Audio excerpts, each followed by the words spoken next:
early days at Rennes, and later at Borussia Dortmund, the hype surrounding him was enormous. Many believed he would become one of the defining players of the next football generation. But everything changed after his big move to Barcelona. Instead of flourishing, his career seemed to unravel. Injuries, inconsistency, and poor form plagued his time in Spain, and even his first season at Paris Saint-Germain suggested that he might never reach the heights once expected of him. It looked like the story of another wonder kid who couldn't live up to the promise. Yet, in the 2024-25 season, Dembélé shocked the footballing world. Against all odds, he staged an incredible comeback, playing with fire, consistency, and brilliance. And in a twist no one saw coming, he was crowned the 2025 Ballon d'Or winner, even ahead of Kylian Mbappé. So how did Ousmane Dembélé go from a highly rated wonder kid to an injury-prone disappointment, and finally, to one of the greatest redemption stories in modern football? Let's take a look at the rise, the fall, and the rise again of Ousmane Dembélé. Dembélé was born on May 15,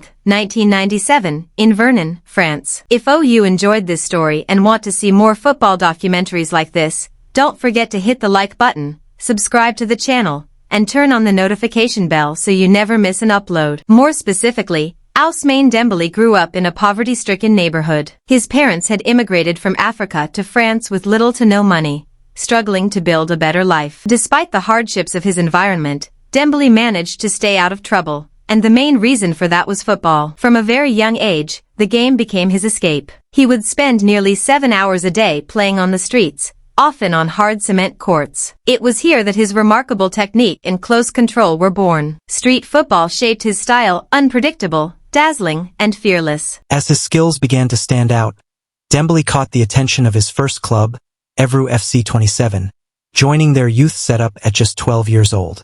His talent quickly became undeniable, and before long, scouts from Stade Rennais took notice. In 2014, he joined their academy, a move that would change everything. In his very first season with Rennes youth team, Dembélé scored an astonishing 13 goals in 18 matches, including a memorable hat-trick against Herouville. His performances were so impressive that then-coach Bruno Genesio believed the young prodigy was ready for senior football. On November 6, 2015, at just 18 years old, Dembélé made his professional debut for Rennes against Ligue 1 side Angers. Only weeks later, he scored his first league goal for the senior team against Bordeaux. From that moment, the teenager wasn't just participating, he was electrifying French football. With his blistering pace, fearless dribbling, and ability to create magic out of nothing, Dembélé became one of Rennes' most exciting players almost overnight. By March 2016, the football world was beginning to realize that a new star was emerging. Dembélé's breakthrough season at Rennes was nothing short of spectacular. In his debut campaign, he announced himself to the world in style, scoring his first Ligue 1 hat-trick against Nantes. By the end of that season, the 18-year-old had racked up 12 goals and 5 assists in just 29 matches. An incredible return for a teenager playing his very first year of professional football. The hype surrounding him grew quickly. Fans across the globe were calling him a future Ballon d'Or winner. And as fate would have it, they weren't wrong, but nobody could have predicted the twists and turns it would take to get there. Adding to the buzz, Rennes sporting director Michael Silvestre poured fuel on the fire by publicly comparing Dembélé to a young Cristiano Ronaldo, praising his skill set, mindset, and raw talent at such a young age. Imagine being just 18 years old and already being compared to one of the greatest players in football history.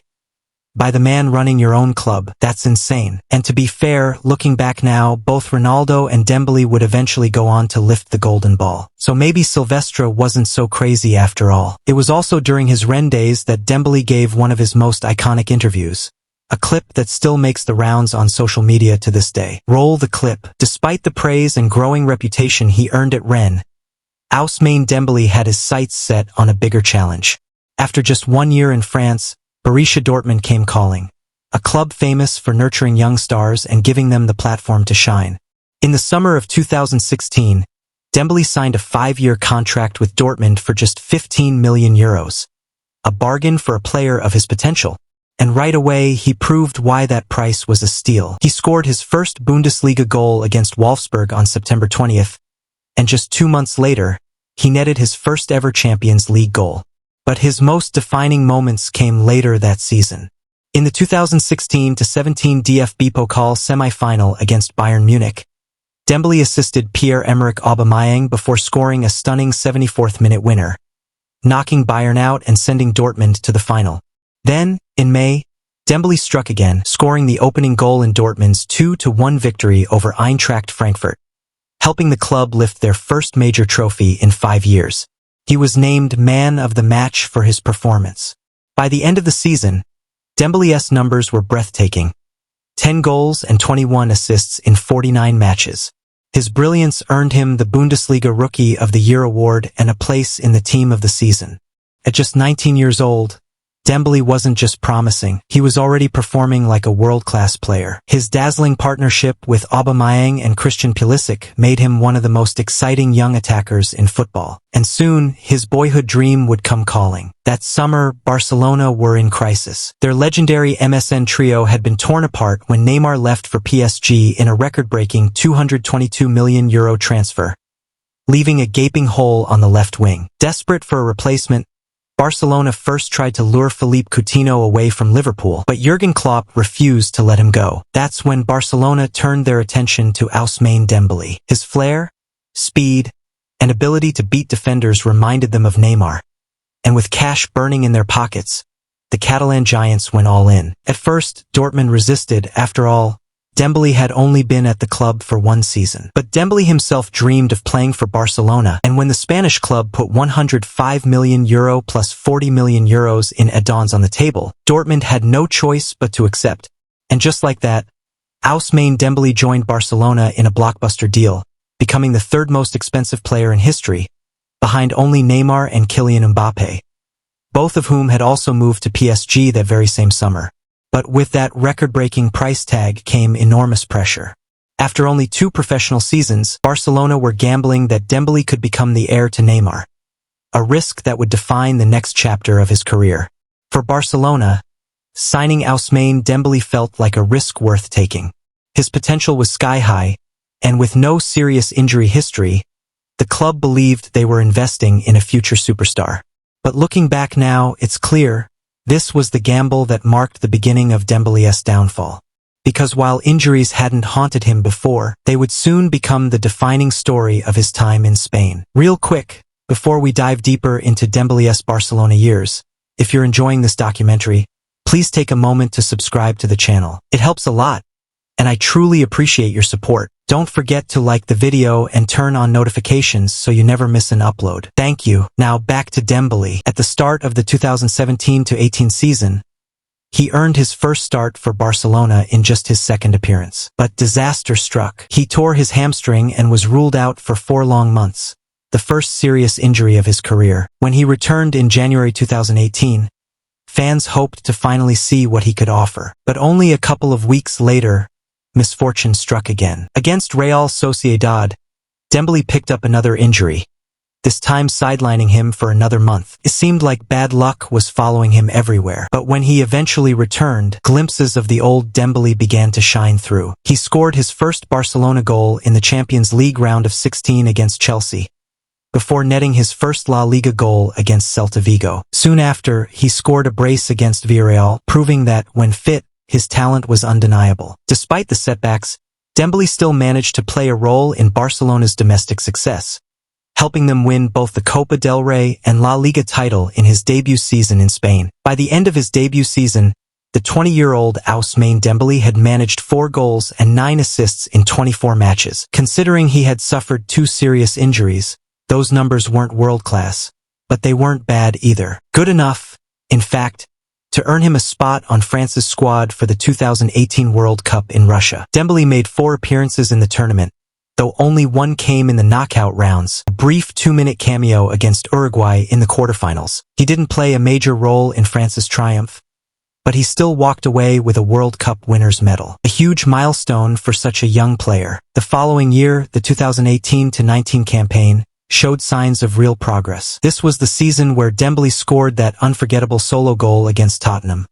sprinting past defenders with ease before firing past Hugo Lloris. The strike earned him UEFA Champions League Goal of the Week, and even his manager at the time, Ernesto Valverde, praised him as a player with tremendous talent. And indeed, he delivered. Dembélé finished the season with 14 goals and 8 assists in 42 games, playing a significant role in helping Barcelona secure their second straight La Liga title.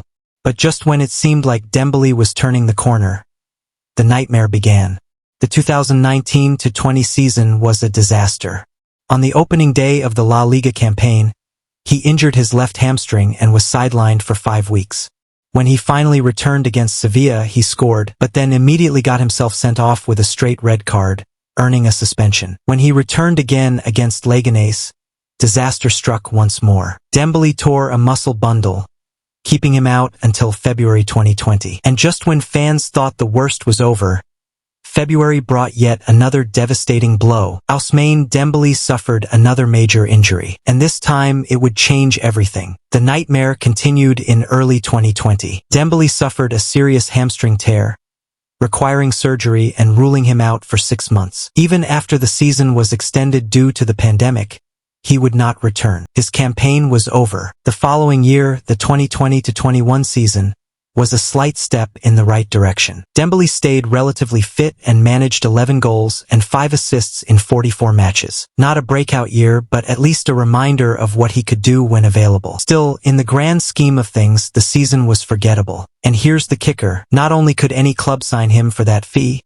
but Dembélé himself would personally pocket half of it. That meant if a team triggered the clause, he would walk away with 25 million euros straight into his own bank account. For Barcelona, it looked like a simple extension. For Dembélé, it was the ultimate escape hatch. Eventually, a solution arrived, one that would end up benefiting Ousmane Dembélé more than anyone else. At the end of the 2021-22 season, he agreed to extend his contract for 2 more years, but on one major condition: a significant pay cut. On the surface, it looked like Dembélé had sacrificed a fortune to stay at Barcelona. But in reality, there was more to the deal than met the eye. Fast forward to the 2022-23 campaign, and for once, things looked decent. Dembélé scored 8 goals and added 9 assists in 35 matches, helping Barcelona lift the La Liga title. Not bad on paper, but considering the club had spent over 100 million euros to bring him in, the numbers still fell far short of expectations. And then, predictably, another setback. In early February, Dembélé suffered yet another hamstring injury, derailing his momentum. His 2022 World Cup with France didn't help his case either. In the final against Argentina, he conceded the penalty that opened the scoring, and was substituted in the 41st minute. For a player once expected to dominate the biggest stages, it was a nightmare performance. By this point, Dembélé's Barcelona story had become defined by frustration. Across his entire spell at the club, he missed nearly 120 matches, the equivalent of 3 full seasons. Incredibly, he played fewer games than Neymar did during his Barcelona stint, despite spending 2 extra years at the club. Clearly, Dembélé was not the Neymar replacement the club had hoped for, but the Real comeback? That would arrive in the 2024-25 season. And let me tell you, it was nothing short of sensational. After December 2024, Dembélé wasn't just good. He was unstoppable. Many began to argue that he was the best player in the world. Here's the thing. PSG as a team looked shaky in the first half of the season. In Ligue 1, they were always going to cruise to another domestic title, but in Europe, they were struggling. Dembélé himself had only 5 goals in 14 league matches before December. And in the Champions League group stage, where he even missed 1 match due to suspension, he managed just 1 assist in 5 games. PSG, only 2 wins out of 6. For a moment, it seemed like history was repeating itself. Another wasted season, more frustration, more disappointment. But then, everything changed. Things looked grim for PSG at the end of 2024. But in the final 2 group stage matches of the Champions League in January 2025, everything changed. With Kylian Mbappé gone to Real Madrid the previous summer, PSG needed a new leader. And for the first time in his career, Ousmane Dembélé truly embraced that role. Shifted into a false 9, he began to master central decision-making, pressing relentlessly, and using his raw pace and dribbling not just for flair, but for winning games. And in the penultimate group stage clash against Manchester City, Dembélé announced himself. He scored a crucial goal in a dramatic 4-2 comeback win at the Parc des Princes. Then, In the final group game away at Stuttgart, he delivered the performance of his life. A statement to the entire footballing world. Ousmane Dembele was no longer just potential. He was finally fulfilling it. That momentum carried into the knockout rounds.